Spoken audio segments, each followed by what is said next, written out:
मैंने बहुत कम भारत में टूर किया है क्योंकि दादी हमको यहाँ छोड़ती नहीं थी। जैसे हम भारत में आते थे 2 वीक के अंदर आउट, दूसरे देश पे जाओ सेवा करने के लिए। तो मधुबन की सेवाएं ऐसी है कि वहाँ पर के बांध के रखा है हमको। तो मैंने ये निर्णय किया था कि मैं अभी टूर पे नहीं जाऊँगी। लेकिन जब दीदी का फ़ोन आया तो अचानक मेरे मुख से हाँ शब्द निकला। फिर मैंने बोला मैं इस आत्मा को मना नहीं कर सकती हूँ। तो बाद में मैंने सोचा क्यों ऐसा है। कई लोगों को हम जल्दी मना कर सकते हैं या कुछ रोक सकते हैं, लेकिन इन्होंने सदा हाजी का पार्ट पक्का रखा है। बाबा की हर आज्ञा, बड़ों के हर आज्ञा पे चले हैं, तो इसलिए कोई इनके सामने ना नहीं बोल सकता है। हम दीदी को दूर से तो देखते हैं और दीदी की रॉयल्टी, पर्सनालिटी। और मैं जब कल शाम को यहाँ पहुँची, मुझे इतना अच्छा वायुमंडल लगा। तो कहते हैं ना इंग्लिश में, home is reflection of heart, माना घर दिल का प्रतिबिंब है, नहीं? तो ऐसा है यहाँ पे रॉयल्टी, जेनरोसिटी, शांति, प्यूरिटी के बहुत अच्छे वाइब्रेशन है। आज सवेरे अमृत वेले के समय बहुत अच्छा लगा हमको, जैसे हम महसाना में नहीं बैठे हैं, मधुबन में बैठे हैं, ऐसे लगा। तो आप सभी की मैं कहूँगी तपस्या का फल भी इस वातावरण को शक्तिशाली बनाई है। ड्रामानुसार जब कोई परिचय देता है ऐसा, तभी हम साक्षी होकर के देखते हैं, बाबा आपने इतना सारा कुछ कराया है क्या? नहीं, हमारे तो सोच के बाहर है, लेकिन करण करावनहार बाबा जो है और दादियों की त्याग जो है, माल बनाने वाले सभी तो वो है, और वो तो ऊपर चले गए, पिरोसने वाले रह गए हैं। राइट, रियलिटी तो ये है। लेकिन मुझे ये बात, लास्ट ईयर हम न्यूयॉर्क गए थे, तो हम गायत्री बहन के साथ पूरा नया जो यूएन ऑफिस है उसका रिफर्बिशमेंट हुआ था। तो गायत्री बहन हमको लेके गए थे खास नए ऑफिस में, और हम 1 घंटा नए ऑफिस में बैठ कर के योग लगाया और एक अच्छी गहरी चिट चैट की, क्योंकि वो ऑफिस बड़ी दादी ने उद्घाटन किया था 81 में। छोटा सा था, अभी 2 जगह मिली, क्योंकि यूएन प्लाजा में इजी नहीं है एक ऑफिस लेने के लिए। तो हमारा एक संकल्प आया कि देखो, दादिया सभी की एक अंदर की एक दिल की एक आश थी कि बाबा की प्रत्यक्षता हो, और वो तो चले गए। ब्रह्मा कुमारी की प्रत्यक्षता तो हो गई है, लेकिन बाबा की प्रत्यक्षता हुई है बाकी है। चलो हम ऐसे नहीं कहेंगे कि वो चले गए हैं, उन्होंने एक दूसरा रूप धारण किया है, स्थूल से सूक्ष्म बन गए हैं। लेकिन आपस में चिट चैट करके ये बात निकली है कि जब हम खुद को एक रिस्पॉन्सिबल निमित्त समझते हैं, तो बाबा प्रत्यक्ष होता है। क्योंकि आज जो पवित्रता की बात बाबा ने निकाली है, उसका सारा मदार हम कहेंगे मन पे है, मन की अवस्था पे है। अभी हम देख रहे हैं विश्व भर में कि शब्द कर्म कम प्रभाव है, क्योंकि बहुत लोग हैं जो शब्द में आज के प्रचार करते। इतने मोटिवेशनल स्पीकर्स बन गए, बात मत पूछो, नहीं, बहुत मोटिवेशनल स्पीकर है। लेकिन उन्हों का फील्ड है सेल्फ डेवलपमेंट, माना पुरानी दुनिया में कैसे रहे और किस तरीके से रहे। और बाबा की फील्ड क्या है? सेल्फ ट्रांसफॉर्मेशन है। जिसमें अंदर से परिवर्तन, ये पढ़ाई नई दुनिया के लिए है।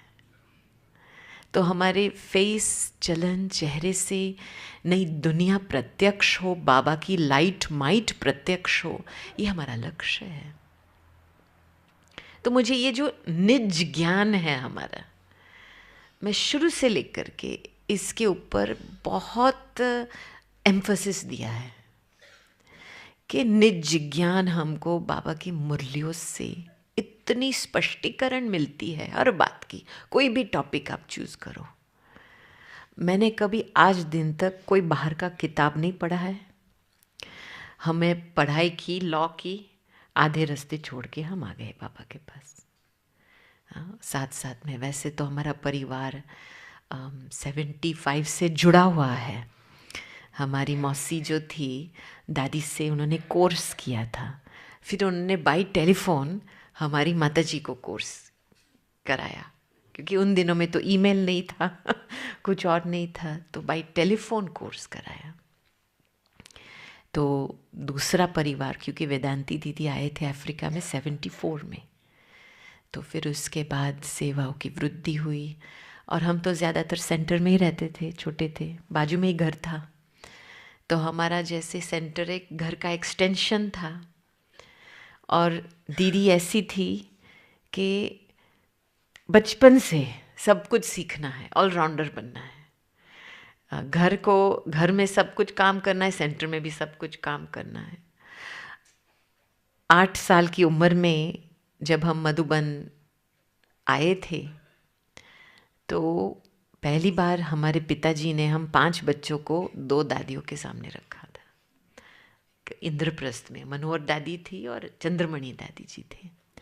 तो वो दोनों बेड पे बैठे थे और हम सारे सब नीचे बैठे थे। और मैं 8 साल की, हमारा भाई 7 साल का, दूसरी बहन 6 साल की, इतने छोटे छोटे बच्चे और 2 बड़ी बड़ी दादियाँ। तो हमारे पिताजी तो कुर्सी पे बैठे थे और बताया दादी को, दादी ये थोड़ी नटखट है, इनको थोड़ा मेडिटेशन सिखाओ। तो मनोहर दादी पता है ना कितनी एंथुजियास्टिक है, बहुत उमंग उत्साह देने वाली है। तो पहले तो उन्होंने चंद्रमणि दादी को बोला कि आप पहले बोलो। तो मुझे सारी बातें याद नहीं है, लेकिन मुझे ये बात ज़रूर याद है कि दादी ने जब शुरू किया कि आपको योगी बनना है, एक योगी जीवन धारण करना है, क्योंकि पवित्रता माना फुल योगी, तो आपको मन को संभालना पड़ेगा। और मन को 2 चीज़ें चाहिए, एक चाहिए लव, बाबा का प्यार, और दूसरा चाहिए लॉ, बाबा की श्रीमत। बस ये जो मेरे दिमाग में घुस गया, तब से लेकर के मेरा जीवन का फाउंडेशन बना है कि मन को चलाना है बाबा के प्यार के आधार से और बाबा की श्रीमत के आधार से, तभी सब कुछ ठीक हो जाता है। हाँ, थोड़ा भी किसी का मत अंदर आ गया या थोड़ा सा भी किसी के तरफ और प्यार गया, काम खत्म। मैं आपको बताती हूँ, क्योंकि माया एंट्री मारती है हमारे मन से, नहीं, जो मन की कमज़ोरी होती है वहाँ से फीलिंग्स की परिवर्तन होता है, संकल्पों का परिवर्तन होता है। तो फिर वो सब बोल के कहते हैं आप खिलौना, तो आप डॉल्स के साथ प्ले करते हैं ना, हम खिलौना यूज़ करते हैं, तो खिलौने जब आपने पूरा किया तो फिर क्या करते हैं, वापस बॉक्स में डाल के इसको संभाल के ठीक रीति से रखते हैं ना। तो मन का भी संभाल ऐसे करना चाहिए। दिन की शुरुआत में इसको श्रृंगारो और दिन के अंत में इसको अच्छी तरह से साफ करके पैकअप करके रख दो। राइट, इतनी सिंपल, जो छोटे छोटे बच्चे को, लेकिन वो चीज़ जो सिंप्लिसिटी में हमने क्या कहेंगे, जैसे अंदर दिल को छू गई बात, तो बेसिक एक प्रिंसिपल बन गया जीवन का। फिर मनोहर दादी तो टीचर है ना, तो मनोहर दादी ने बोला चलो, मन एक घोड़ा है, एक जंगली घोड़ा है, ठीक है। और पहले जब जंगली घोड़ा को ले आते हैं तो एक ट्रेनर होता है, उस जंगली पना को तोड़ने के लिए ट्रेनर लेते हैं पहले। एक बारी वो जंगली पना टूटा तो घोड़ा जो भी मालिक कहेगा वो मानेगा, लेकिन पहली बार एक कोशिश करना पड़ता है उसको, जैसे वो नटखट की आदतें होती है उसको तोड़ने के लिए। तो मनोहर दादी ने हमको फिर एक प्रैक्टिस दिया था कि आपके पास अभी 1 घंटा है, आप जाकर के एकांत में बैठो और दादी आपको 4 प्रश्न देती है और इस 4 प्रश्नों का डायलॉग आप अपने अंदर से शुरू करो साइलेंस में। और 4 प्रश्नों का डायलॉग 3 साइकिल्स में होना चाहिए, 3 बारी साइकिल में। और जो आपका मन बीच में भटका तो वापस क्वेश्चन 1 से शुरू करो और वापस वो 3 साइकिल रिपीट करो। अभी ये 8 साल की उम्र की बच्ची को बता रहे हैं। 8 साल की उम्र में तो बहुत इनोसेंस होता है, तभी उस समय दिमाग नहीं चलता है कि पॉसिबल है या नहीं है। तो हमने फिर गए बाबा के कमरे में और 10 बजता था सवेरे को।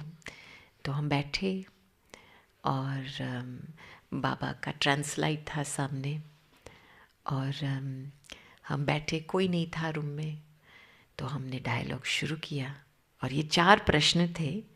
मैं कौन हूँ, मैं किसकी हूँ, मैं कहाँ से आई हूँ और मुझे क्या करना है।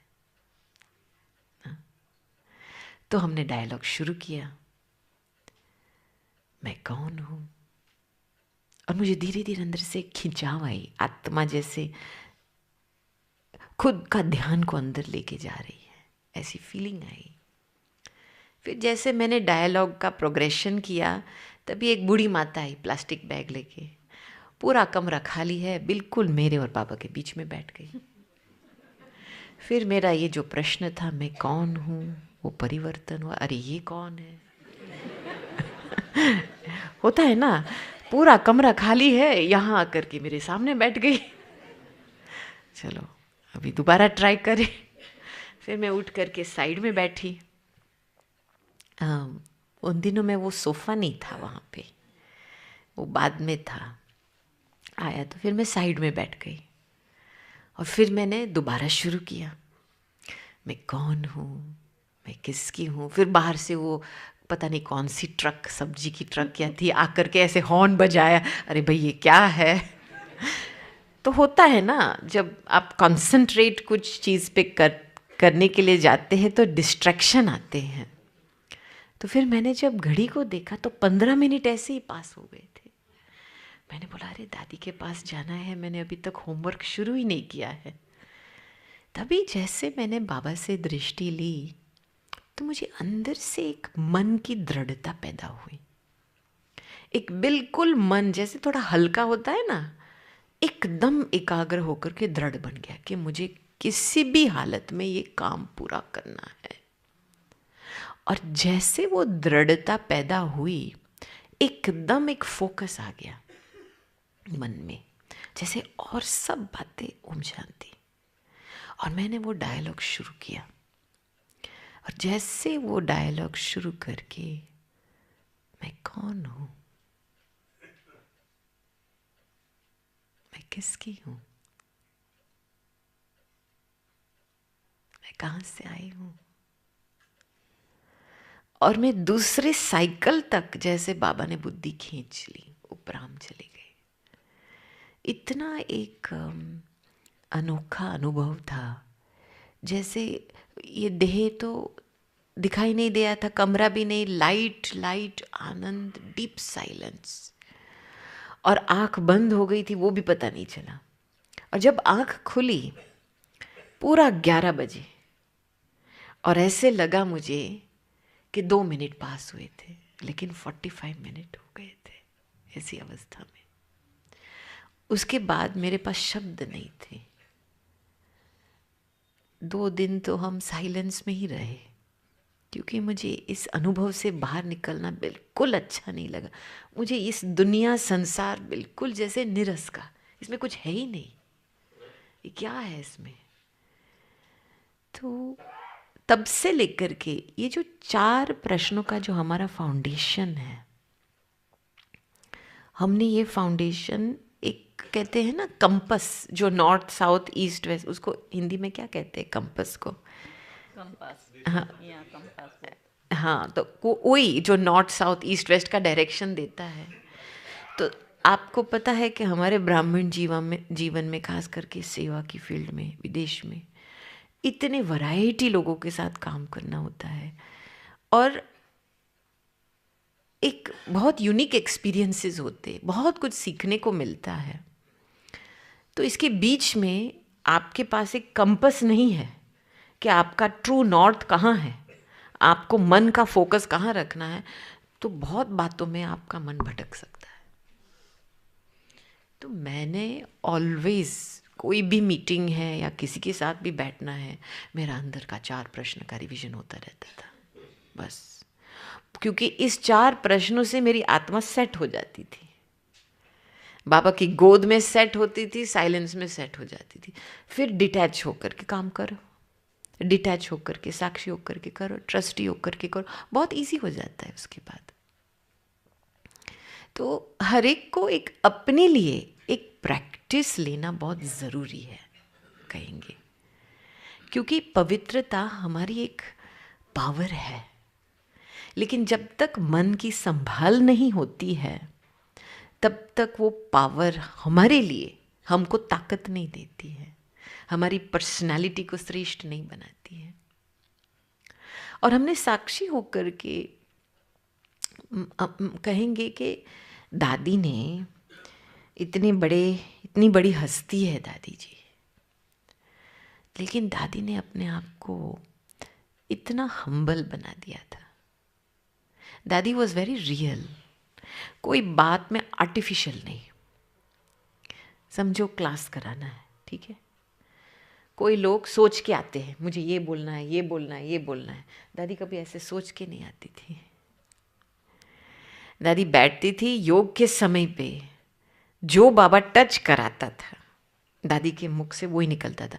कभी कभी ऐसे होता था योग का गीत पूरा हो गया, फिर भी और 5 मिनट साइलेंस में, और सामने सभा बैठी है 700-800 की, फिर भी दादी कुछ ना बोले। हमारा संकल्प चलता, दादी क्यों नहीं बोलती है, दादी का संकल्प नहीं चलता था। जब तक ऊपर से कुछ ना आवे तब तक ये मुख से बोलती नहीं थी। ऐसे नहीं सोचती इतनी बड़ी सभा है मुझे कुछ कहना चाहिए, बिल्कुल नहीं। इतनी रियल और वफादार थी इस संबंध में, कभी भी काम चलाव नहीं, आर्टिफिशियलिटी नहीं संबंध व्यवहार में, बस किसी को खुश करने के लिए कुछ बोल दिया समझ लो, बिल्कुल नहीं। इत्फाक से इतने सालों तक दादी ने मुझे एक बार ही पूछा तुम ठीक हो, बस पूछा ही नहीं तुम ठीक हो लेकिन दृष्टि द्वारा स्कैनिंग होती थी, ये डेफिनेट बात होती थी। और मुझे पता था इनकी दृष्टि में हमको ये महसूसता होती थी कि मुझे पता है क्या हो रहा है, लेकिन मुझे ये भी पता है तुम पार हो जाएंगी। माना ऐसी दृष्टि जो इतनी निश्चय वाली, जिसमें पता है कि एक एक आत्मा में जो भी कुछ तूफान आएगा वो आत्मा पार हो जाएंगी। तो दादी ने अपने गुणों का सहयोग बहुत दिया है। और मैं कहूँ पहले पहले तो दादी बहुत स्ट्रिक्ट थी, क्योंकि स्थापना करना है यज्ञ को श्रीमत अनुसार। और वहाँ के लोग, एक भाई जो पैदा हुआ था पहले पहले शुरुआत में, दादी जी जयंती दीदी को लेकर के ब्रिटेन के थियोसॉफिकल सोसाइटी पे लेक्चर करने के लिए जाते थे, स्पिरिचुअलिस्ट सोसाइटी है वो। तो वहाँ से एक भाई निकला था, हमारा बहुत पुराना भाई अभी, तो उसने बहुत कुछ स्पिरिचुअलिटी के ऊपर पढ़ा लिखा था। तो जब आया ज्ञान सुना तो उसको बहुत अच्छा लगा। फिर 6 मास के अंदर बोला हम भी मुरली पढ़ सकते हैं ना दादी, हमको मुरली दो पढ़ने के लिए वरना कहने का भाव कि विदेश में ऐसे लोग मिलते हैं हमको, ऐसे नहीं कि ये दादी है, दादी किसे सीखना है, रिस्पेक्ट है। सभी अपने अपने आप को बहुत पढ़े लिखे समझते हैं, और ये जो दुनियावी ज्ञान है उसको भुसाने के लिए और श्रीमत को बिठाने के लिए सच में दादी को बहुत स्ट्रिक्ट रहना पड़ा। कई बार तो ऐसे सामने इल्ज़ाम आया कि ये तो आप इंडियन कल्चर क्रिएट कर रहे हैं यहाँ पे, राइट। तो दादी ने फिर गुलजार दादी से बात किया था आकर के। तब आपको याद है ना, जब बाबा ने, अव्यक्त बाबा ने ब्राह्मण कल्चर के ऊपर मूल्य चलाई कि ये कोई भारत कल्चर नहीं है, विदेश कल्चर नहीं है, एक ब्राह्मण कल्चर है। इसके वजह से बाबा ने ये मुरलियाँ चलाई थी, क्योंकि वो बहुत हवा हुई थी उस समय विदेश में। तो मैंने देखा कि जब हम निमित्त बनते हैं ना कोई भी कार्य के लिए, तो एक है कि अपनी अवस्था, मन की अवस्था को संभालना प्रायोरिटी, लेकिन दूसरी बात जो मैंने प्रैक्टिकल ऑब्जर्व किया, कम्युनिकेशन। आप सोचो, दादी जानकी जी हर रोज़ बड़ी दादी को फ़ोन करते थे। उनका टाइम होता था, चाहे 10:30 बजे सवेरे या 1:30 बजे दोपहर को। हर रोज़ बड़ी दादी को दिन का समाचार या अगले दिन का समाचार, दादी जी से राय लेना। ऐसे नहीं कि बाबा ने मुझे वहाँ भेजा है, मैं अपने दिमाग चलाऊँ, बिल्कुल नहीं। और ये जो दादी ने अपने आप को हल्का बना के आगे बढ़ाए, बातें तो बहुत आती थी, लेकिन दादी ने अपना दादीपना छोड़ दिया। दादी ने ये भी बात छोड़ी कि कोई मेरी बात माने, ये भी भावना छोड़ दी। दादी ने अपने आप को एक, हर एक का जैसे फ्रेंडली रूप होता है ना, दादी सभी को कहती थी मुझे फ्रेंड बना दो, मैं फ्रेंड हूँ, सपोर्ट हूँ, एग्जाम्पल हूँ। और मैं कहूँगी यही पोजीशन से, यही वृत्ति से दादी ने एक एक का दिल जीत लिया, एक एक का दिल जीत लिया। दादी मन में बाबा को ही सामने रखती थी, कुछ भी हो जाए। आज बाबा ने कितनी बारीकी, कमज़ोरी, मन, संकल्प, बोल, कर्म में कमज़ोरी है मन की। क्यों? क्योंकि एक एक चीज़ श्रीमत अनुसार एक्यूरेट नहीं चल रही है, इसीलिए कमज़ोरी महसूस हो रही है। अभी देखो सेवा की फील्ड में कितनी सारी, सुनना पड़ता है बहुत कुछ हाँ, लोगों से सुनना भी पड़ता है, तो मन पे इफ़ेक्ट आता है, थोड़ा बहुत इफ़ेक्ट आता है। तो एक बारी क्या हुआ, एक सेवा में कोई एक सीनियर भाई के साथ हमारा सेवा का था, एक बहुत बड़ा प्रोजेक्ट था। लेकिन उस प्रोजेक्ट पे बीच में कई चीज़ें मैंने ऑब्ज़र्व किया था कि श्रीमत के अनुकूल नहीं था। तो मैंने थोड़ा इशारा दिया, लेकिन उसको थोड़ा हर्ट हुआ, अपना ईगो को हर्ट हुआ। तो वो मुझे पता नहीं था कि हर्ट हुआ, लेकिन बाद में मुझे एक बहुत लंबा ईमेल भेजा कि आपने ये बोला, मुझे ये फील हुआ, आपका ये अभिमान है, आपका ये विचार है, बहुत सारी बातें लिखी हमारी कमी कमज़ोरी की। तो मैंने जब वो ईमेल पढ़ा तो हमने सोचा इसका जवाब कैसे देवे। मुझे तो अंदर से एक एक लाइन का रिस्पॉन्ड दो, अपने आप को सिद्ध कर, ये मुझे रॉयल नहीं लग रहा है। तो मैंने क्या किया, उस समय शांत होकर के फिर मैंने बोला बाबा क्या करूँ अभी, इसका जवाब कैसे दूँ। तभी अंदर मन में आया इसका प्रिंट आउट लेके दादी के पास जाओ। तो मैंने पूरा ईमेल, मेरी पूरी गलतियाँ, मैंने क्या बोला, सब कुछ प्रिंट आउट करके मैं दादी के पास गई कमरे में। दादी रूम में बैठे थे, कुछ पढ़ रहे थे, तो मैं आकर के यहाँ नीचे बैठी। तो मैंने दादी को वो पत्र दिया। मैंने बोला दादी ये भाई ने, मुझे पता नहीं है, मेरे तरफ से कोई गलती हुई है तो मैं माफ़ी मांगना चाहती हूँ, लेकिन इतना सारा ईमेल भेजा है भाई ने, और उसमें सच बताओ तो मेरा थोड़ा बहुत रिएक्शन था, उसके बिहेवियर के प्रति थोड़ा बहुत रिएक्शन था।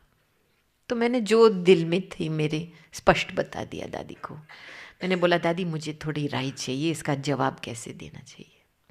मैं बैठ गई और दादी ने इंग्लिश सीख लिया था, हाँ, तो दादी इंग्लिश में पढ़ी ईमेल और मैं नीचे बैठ कर के अपने आप को तैयार कर रही थी, जैसे पेट मजबूत करते हैं ना कि अभी दादी शिक्षा देंगी कि तुमको ऐसे नहीं करना चाहिए, ऐसे करना चाहिए। तो मैं बैठ कर के अपना पेट को मजबूत कर रही थी और 5 मिनट के बाद दादी चश्मे निकालती है और ऐसे ऐसे ईमेल को करती है, कहती है ये बातें तुम मन में रखेंगी ना तो जो बाबा ने आपको दिया है वो उस आत्मा तक नहीं पहुंच रहा है, ये बातें भूल जाओ।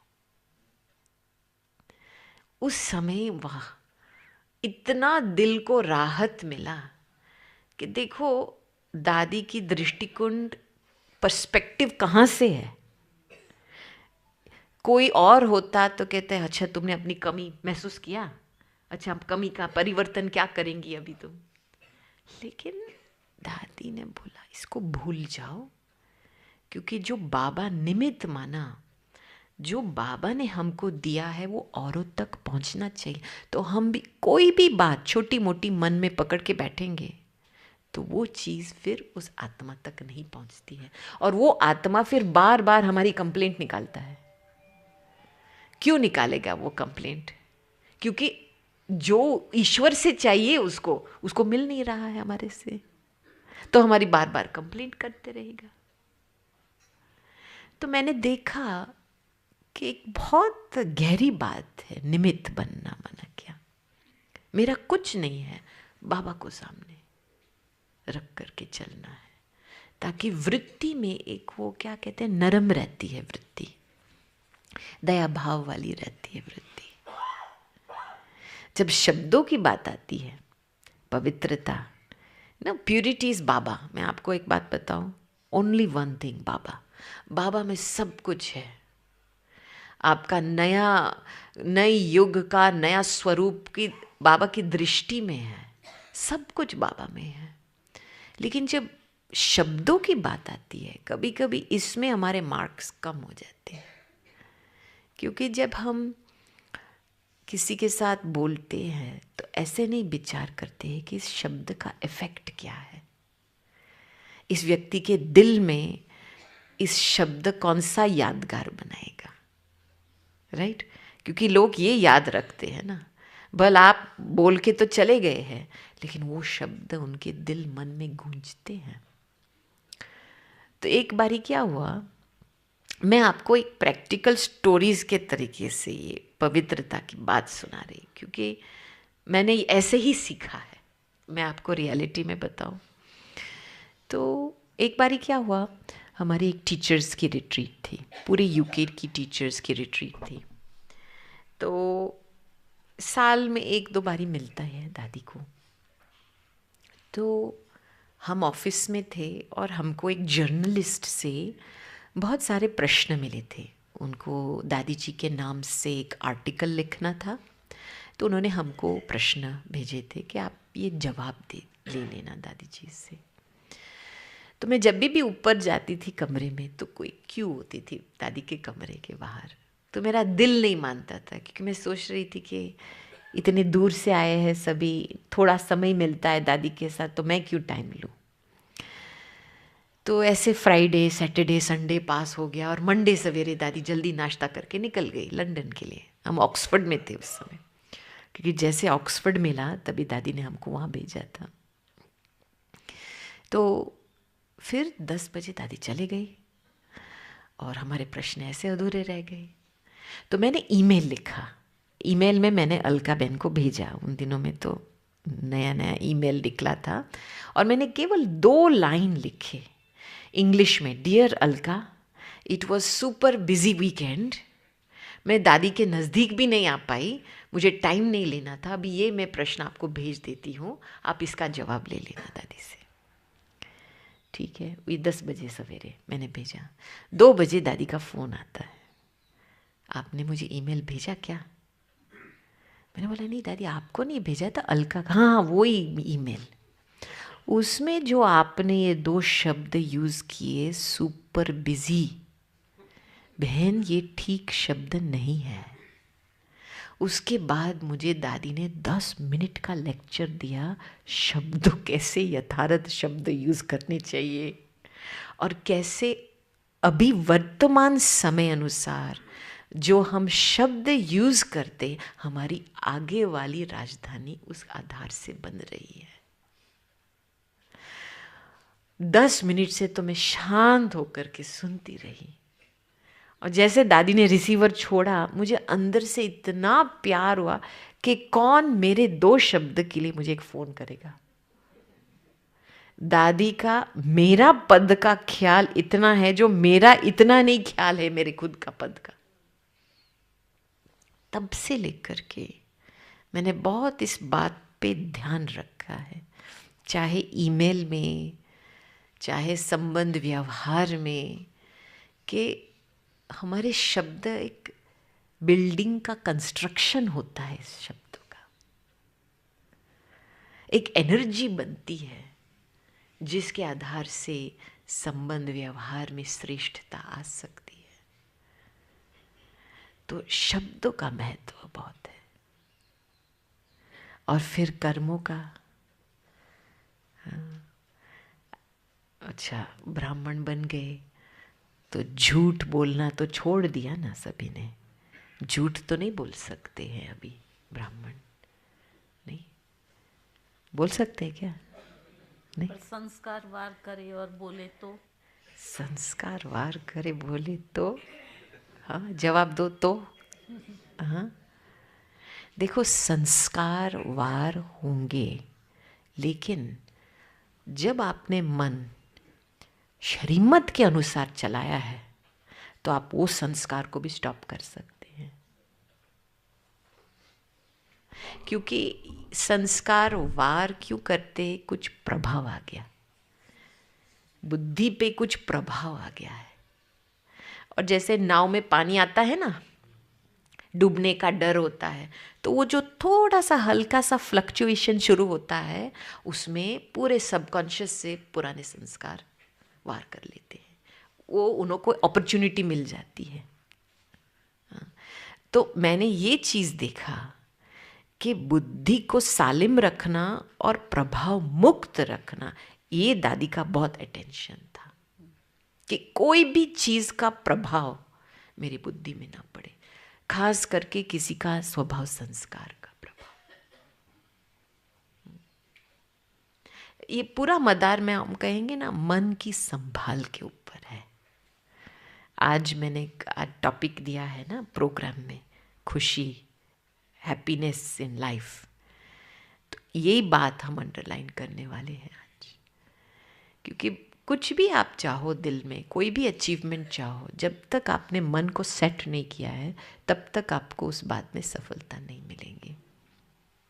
अभी दूसरी बात है कि पुराने संस्कार तो वार करेंगे क्योंकि हमने बुद्धि को स्थिर नहीं रखा है, मन बुद्धि को श्रीमत के। लेकिन दूसरी और एक बात होती है, ग्रहचारी जब बैठती है। ग्रहचारी क्यों बैठती है? क्योंकि मैंने ये ऑब्जर्व किया है कि जब हमारी दृष्टि में हम औरों की कमी कमजोरी नोट करते हैं या देखते हैं, तभी उसका असर पड़ता है हमारे ऊपर और एक ग्रहचारी बैठती है। जब भी आपने ये आंखें केवल एक अच्छी बातों के लिए ट्रेनिंग दी है तो ग्रहचारी नहीं बैठती है। नहीं, कभी कभी आपने बाय मिस्टेक भी नहीं, चलो एक संस्कार है किसी का अवगुण देखने का। आप देखेंगे, आप देखो अच्छी तरह से किसी का अवगुण देखो, फिर कल सवेरे उठो अमृत वेले समय, योग नहीं लगेगा। सारा दिन जैसे मूड ऑफ, मन का एक ऊपर एक दबाव जैसे महसूस होगा। दिस इज ग्रहचारी। आप आगे बढ़ना चाहते हैं लेकिन बढ़ नहीं पाते हैं। विघ्न आते हैं हमारे पुराने संस्कार की वजह से। हमने कोई पुराना संस्कार यूज किया है हमारे पुरुषार्थ में, ठीक है, हम श्रीमत अनुसार उस समय नहीं चले, अपना कुछ मनमत या कुछ परमत के प्रभाव से चले हैं, तब विघ्न पड़ते हैं। राइट, विघ्न पड़ते हैं औरों के स्वभाव संस्कार के आधार से। तो और टेस्ट पेपर जब आते हैं तो ये हमारे ज्ञान और अवस्था को टेस्ट करने के लिए आ रहे, कहाँ तक मजबूती आई है अवस्था में। तो जब ये समझ आती है कि ये अलग प्रकार के पेपर्स आ रहे हैं हमारे सामने, तो मुझे क्या सीखना है, क्या परिवर्तन करना है, तब एक ब्राह्मण जीवन में बहुत इजीनेस आ जाती है। कि परिवर्तन तो हमको ही करना है। सिंपल, कुछ भी हो जाए, आई हैव टू चेंज, ये एक मंत्र ही पक्का कर दो, तभी नो प्रॉब्लम, कोई व्यक्ति के साथ नो प्रॉब्लम, क्योंकि मुझे परिवर्तन होना है। तो ये हमने दादी में देखा कि एक एग्जाम्पल देती हूँ। एक भाई था हमारे ऑक्सफोर्ड में, तो आपको पता है it's intellectual seat of the world, very difficult place for सेवा, क्योंकि ये लोग अपने आप को इतने ज्ञानी समझते हैं, वो किसी का ज्ञान सुनने को तैयार ही नहीं है। तो वो जो रिट्रीट सेंटर है हमारा, पहला वो हमको 91 में इतने 40 जगह देख करके हमको ये डायमंड मिला, और तब तक प्रॉपर्टी प्राइस बहुत लो था उस समय यूके में। तो वो जब मिला हाथ में, तो सभी का एनर्जी, मन, तन, धन वहाँ गया उसको ठीक करने के लिए, क्योंकि 4 साल तक कोई रहा नहीं था। तो 60 एकर्स का गार्डन था, लेकिन घास इतना इतना ऊंचा, घर को ठीक करना था, प्लम्बिंग को ठीक करना था। और बाहर के जो लोकल लोग होते थे ना, इंग्लिश लोग जो होते थे, उनकी एक आदत है कि वो इन ग्राउंड्स में जाकर के शूटिंग करते थे। जैसे बर्ड्स को क्या कहते हैं, पक्षी को शूट करते हैं ना, तो एक खास एक मोटा रूप का पक्षी आता है जिसका नाम फेजेंट है। तो इसकी शूटिंग करने के लिए ग्राउंड्स में आते थे, और 4 साल तक तो कोई नहीं था, तो वो तो अपने मर्जी से आते थे। तो जब हम पहुंचे तो हमने तो सब बंद करवाया, ये तो हमारे ग्राउंड्स में नहीं हो सकता है। तो सभी लोग बिगड़े हमारे ऊपर कि आप कौन हो, आप क्या कल्ट हो, क्या लेकर के आए हमारे ग्राउंड्स। हमने बोला देखो, प्यार से हम कुछ करने, हम शांति के लोग हैं, हम बस सेवा करने के लिए, लेकिन आप आओ देखने के लिए। आए नहीं, कोई नहीं आए। कितने हमको इतना समय लगा, पहले तो घर को सेट करना, सिस्टम्स को सेट करना, रिट्रीट सेंटर को चलाना। बीके लोग तो आते रहते थे, फ्राइडे टू संडे रिट्रीट होती थी, Tuesday to Thursday, Friday to लगातार 100 का ग्रुप आता ही रहता था। बहुत यूरोप की, बहुत विश्व भर के बीकेस की पालना बहुत हुई है वहाँ से, लेकिन लोकल लोग नहीं आते थे। और जब भी हमने फिर प्रोग्राम सिटी में शुरू किया, उनका टाउन हॉल बहुत मशहूर था, और सिटी में भी वो कहते थे एक तरफ से टाउनीज़ है जो टाउन वाले हैं, शहर वाले हैं, और दूसरे तरफ गाउनीज़, गाउनी पता है ना, जो ऑक्सफोर्ड यूनिवर्सिटी वाले जो गाउन पहनते हैं, गाउनीज़। तो टाउनीज़ और गाउनीज़ का स्प्लिट था। तो जब हम टाउन हॉल में, जो मेयर का टाउन हॉल में प्रोग्राम करते थे, तो यूनिवर्सिटी वाले लोग नहीं आते थे। तो इतनी मेहनत करके एक एक जगह, यूनिवर्सिटी की जगह को हायर करके, ये जगह को हायर करके बहुत सारे प्रोग्राम्स किए। तो उसमें से एक बहुत बड़ा प्रोग्राम किया था टाउन हॉल में। तो एक बहुत फेमस आर्किटेक्ट है ब्रिटेन में, तो उसको बुलाया था दादी के साथ स्टेज पे, माना एक चिट चैट, वार्तालाप, इंटरव्यू के तरीके से पब्लिक प्रोग्राम करें। और इंटरव्यू लेने वाला था हमारा एक खुद का भाई, जो जर्नलिस्ट भाई है, बीके भाई। तो उसने दादी से टाइम मांगा कि दादी मैं आपको एक थोड़ा प्रश्न बताता हूँ। और जैसे दादी के साथ बैठा तो बोला, दादी आपको पता है ये ऑक्सफोर्ड है, तो यहाँ गॉड शब्द नहीं चलेगा, पहले आप प्लीज़ गॉड शब्द नहीं यूज़ करना। जो मैं आपको ये प्रश्न बताऊँगा उसका डायरेक्ट मुझे जवाब चाहिए, ठीक है? दादी शांत होकर के सुनती रही 10 मिनट। फिर जब प्रोग्राम शुरू हुआ आप सोचो नहीं, 5 मिनट के अंदर दादी का बाबा बाबा शुरू हो गया कि ये बाबा तो इनके रग में है, और आप एक दादी को बोल रहे हैं भगवान के बारे में नहीं सुना हो। तो बाबा, टाइम, ड्रामा, आत्मा, परमात्मा सब कुछ ठीक है। और ये भाई प्रश्न पूछते पूछते नाराज हो गया, क्योंकि उसको अंदर था कि उसने दादी को बोला था गॉड शब्द नहीं बोलो। तो बीच में क्या हुआ, रुट गया भाई। तो उसने प्रश्न टेबल पे फेंक दिया। अभी हमको पता है ये रुट गया है, और ये बाजू वाला दादी यहाँ बैठे, तो बाजू वाला ये वीआईपी भाई बैठा था, तो उसने देख लिया। तो उसने तुरंत दादी के साथ वार्तालाप शुरू कर दिया, कैच कर दिया कि कुछ ठीक नहीं है। तो फिर आपस में दोनों में वार्तालाप शुरू हुआ। प्रोग्राम पास हुआ। कितने लोग, बहुत 800 लोग जितने आए थे, फुल हॉल था और सभी लास्ट तक बैठे और सभी ने दादी से टोली दृष्टि लेकर के गए। It was amazing. फिर लास्ट में दादी ने पूरी प्लानिंग टीम को बुलाया, खुश माना कॉन्ग्रेचुलेशंस, बधाई देने के लिए। तो ये भाई थोड़ा टूटा हुआ था, दादी के सामने आया। दादी मुझे लगता है ये प्रोग्राम फेल हो गया। दादी कहती है देखो इतने प्यार से सब सुन रहे थे, लास्ट तक रहे, टोली दृष्टि रहे, आप तो इस प्रोग्राम के लिए निमित्त थे। आप ऐसे सोचेंगे तो जो फायदा इन्होंने लिया है प्रोग्राम से वो कैसे उनके पास रहेगा। तो निमित्त होकर के ऐसा नहीं सोचना चाहिए। आप ऐसे ही सोचो सबका भला है, अच्छा हुआ, सब अच्छा हुआ, तो वो अच्छा ही लेके जाएंगे और वो स्थायी रहेगा उनके लिए। ठीक है, बोल के दादी लंदन चली गई, भाई ऑक्सफोर्ड आ गया। लेकिन सारी रात उसको नींद नहीं आई, इतना अंदर से कुछ चुभ रहा था। ठीक है, तो सवेरे क्या किया, 3 बजे उठ करके लंदन चला गया। 1 घंटे में लंदन पहुंच गया, क्योंकि उन दिनों में दादी जी क्या मेडिटेशन अमृत वेले कंडक्ट करते थे। अमृत वेले में पहुंच गया। उसके बाद फिर जब लिफ्ट में दादी ऊपर कमरे में जाती है तो वो सीढ़ी लेकर के पहुंच गया ऊपर। तो जैसे लिफ्ट खुला दादी को लेके बाहर आया तो सामने था भाई, और उसको रहा नहीं गया, दादी मैं खास आज सवेरे, मुझे पूरी रात नींद नहीं आई, मुझे ऐसे लग रहा है, मुझे बिल्कुल अच्छा नहीं लगा। कल मैंने आपको बोला था ना कि गॉड के लिए कुछ बताना नहीं है। मुझे ऐसा लगा कि मेरा पूरा कंट्रीब्यूशन नहीं था प्रोग्राम में, फेल हो गया। जो मुझे कॉन्सेप्ट बताना था वो मैं नहीं बता पाऊँ। मुझे दिल में ऐसे लगा किसी ने चाकू डाला है, इतना पेन हो रहा है मेरे दिल में। पता है ना, बहुत ड्रामेटिक होते हैं लोग। दादी सुनती रही ऐसे साक्षी होकर के, तो बोला अच्छा चाकू है दिल में, निकाल दो। 2 शब्द में निकाल दो।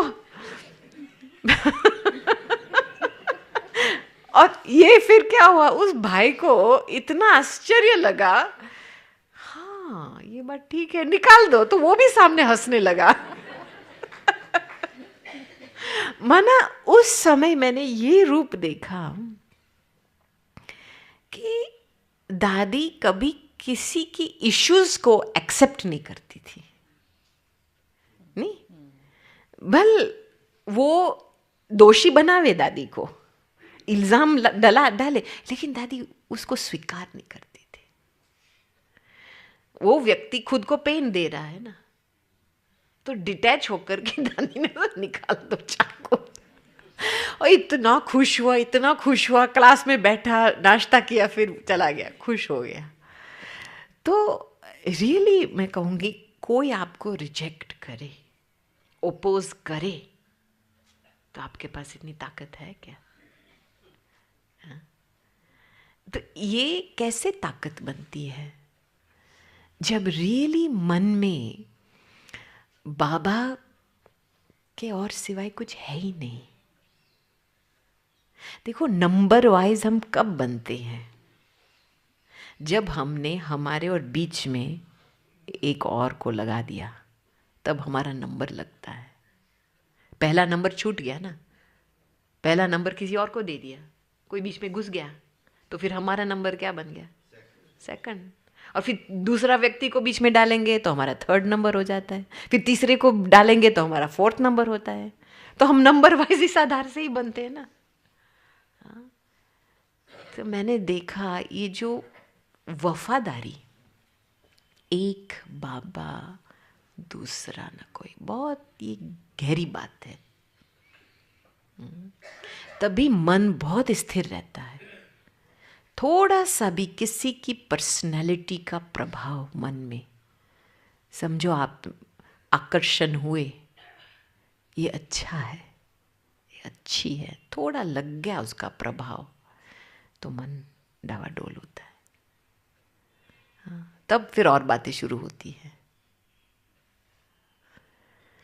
तो आज की वाणी सुन के पढ़ के, मैं कल गाड़ी में भी पढ़ के आई थी, 2 बारी मैंने पढ़ा, इतना अच्छा लगा मुझे कि बाबा कई इतने सरल शब्दों में बच्चों को इजी करके देता है। बच्चे आपको फॉलो ही करना है, ये करो ये करो ये करो।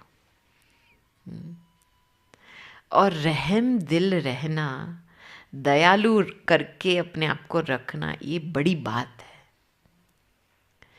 क्योंकि एक आदत है हमारी किसी को जल्दी दोषी बना देना। इसके वजह से मुझे ये महसूस हो रहा है, ये राइट, ये रॉन्ग है, हम राइट हैं। किसी के ऊपर इल्ज़ाम, और कुछ भी होता था, दादी जी हमको कहती थी इसका दोष नहीं है, वो अपने संस्कार के वश है, इसका दोष नहीं है, रहम रखो। नहीं, ऐसे ऐसे करके दिल बढ़ता है, मन बढ़ता है, फीलिंग्स बड़े रहते हैं। और जब ये चीज़ें बढ़ती है ना, तब बाबा का बेहद का प्यार फ्लो होता है। दिल छोटा होता है ना तो फ्लो नहीं होता है, क्योंकि बाबा का प्यार बेहद का है। हाँ, हद नहीं है बाबा, लेकिन बिना कंडीशन का नहीं है, अनकंडीशनल नहीं है बाबा का प्यार।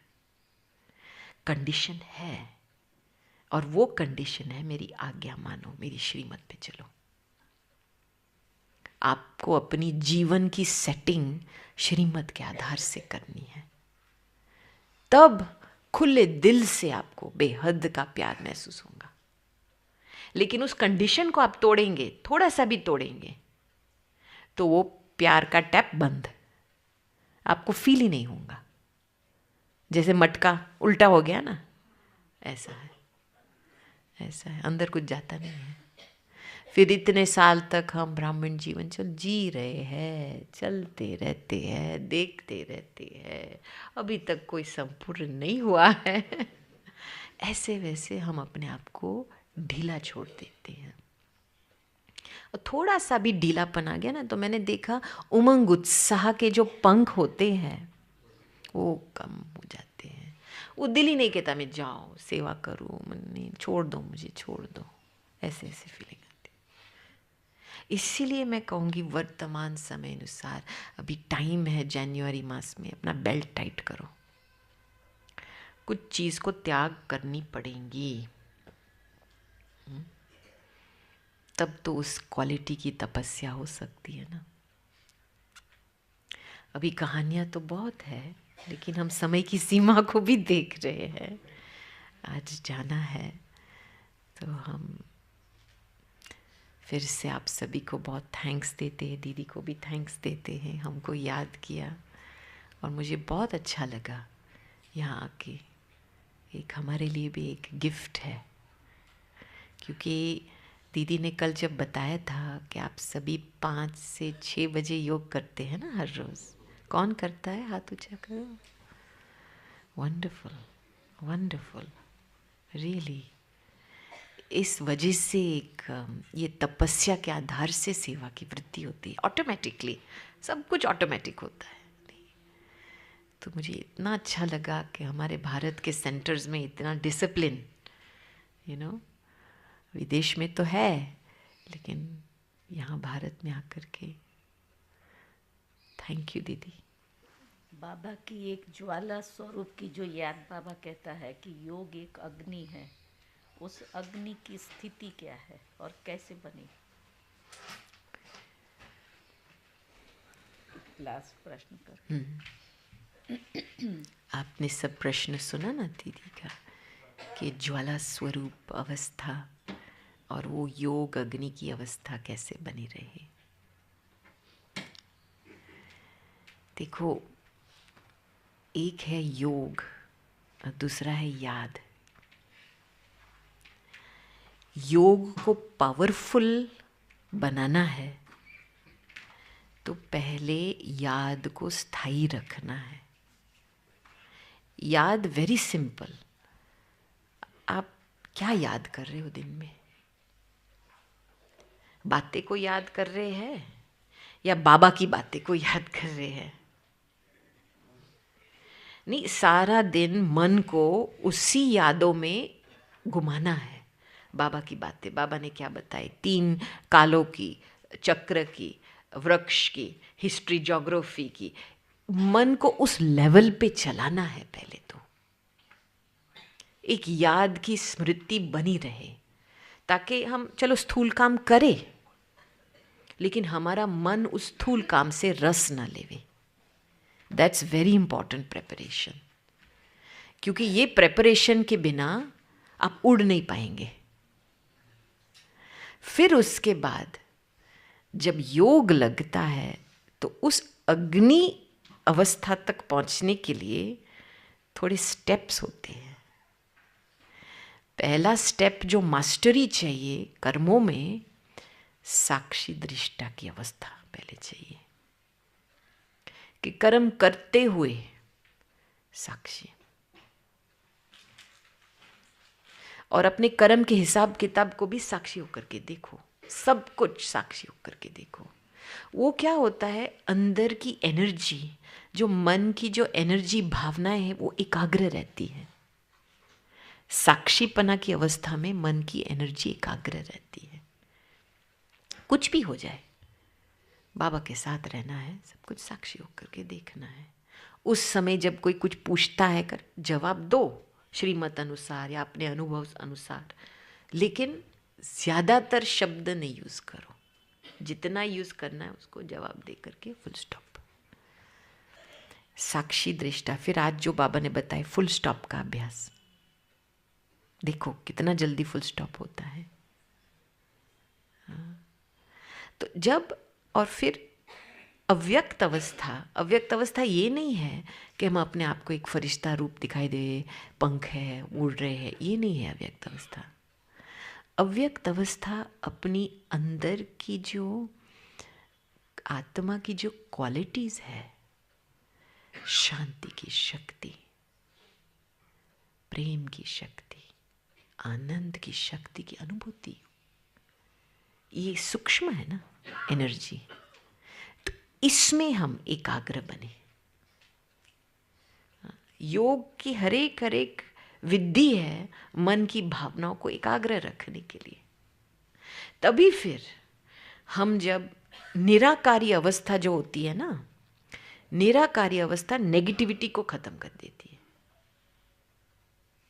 फिर उसके बाद हमारा योग जमा होता है और ये अग्नि रूप बन जाती है। और इसके लिए टाइम चाहिए। हाँ, ये ऐसे स्विच ऑन करो, आपको ऐसे स्विच ऑन करके अग्नि होना तो पहले तैयारी चाहिए। तो अपने जीवन को अभी देखो, कहाँ पे अभी भी मेरा कोई भी बात में, कोई भी सिचुएशन में इंटरफियरेंस है या नहीं। इसको रोको। अभी mind your own business, literally mind your own business. अभी किसी की भी चिंता नहीं, ये राइट है, रॉन्ग है, गलत है, ठीक है, कुछ भी नहीं सोचना है अभी इसका, बिल्कुल माइंड योर ओन बिजनेस। और दूसरा मंत्र, ये जो फुल स्टॉप की बात आती है, स्टॉप, ड्रॉप, डॉट, ये अपने को मजबूत बनाओ इस बात में।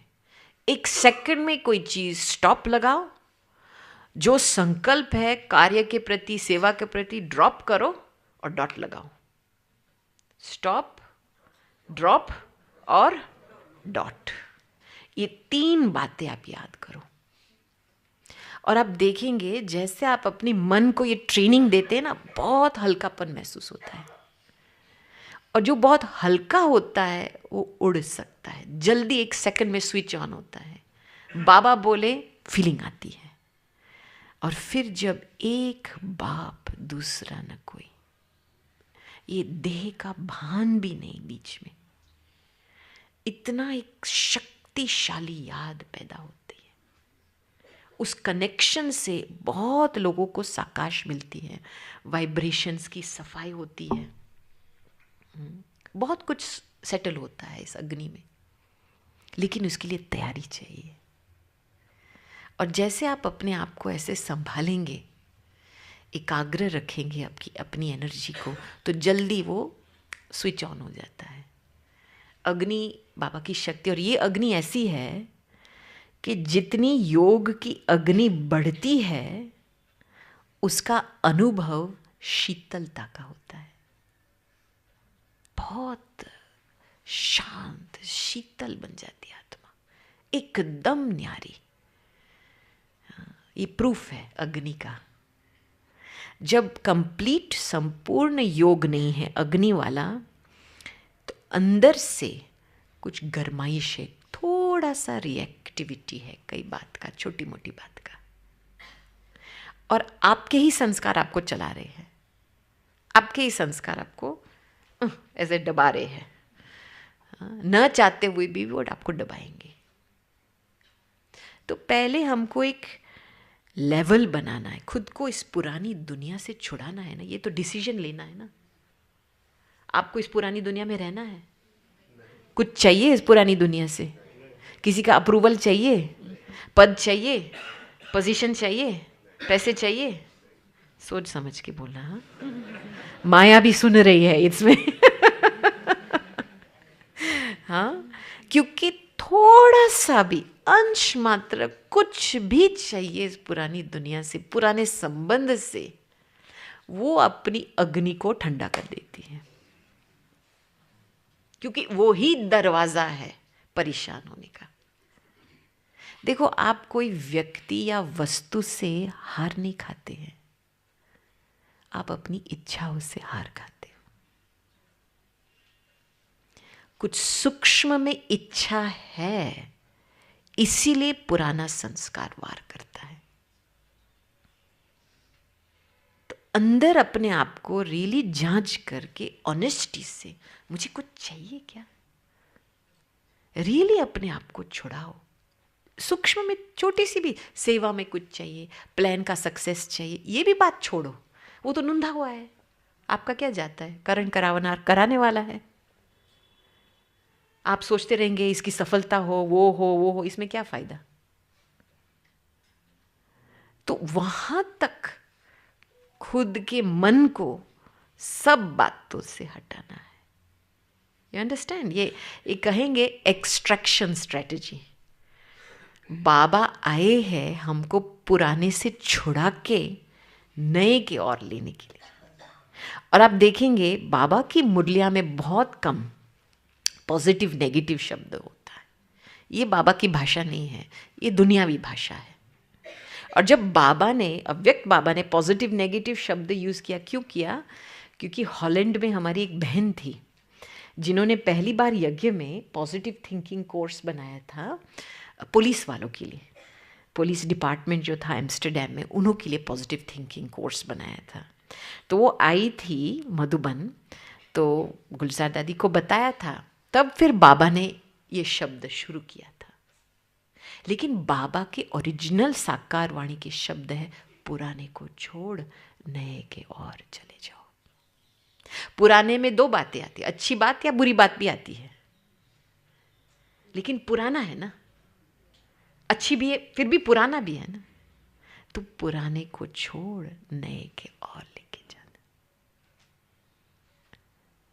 मेरे पास और टाइम था तो मैं आपको वर्कशॉप भी अच्छी तरह से कराती, लेकिन हम टाइम निकाल के जरूर आएंगे। Okay, thank you.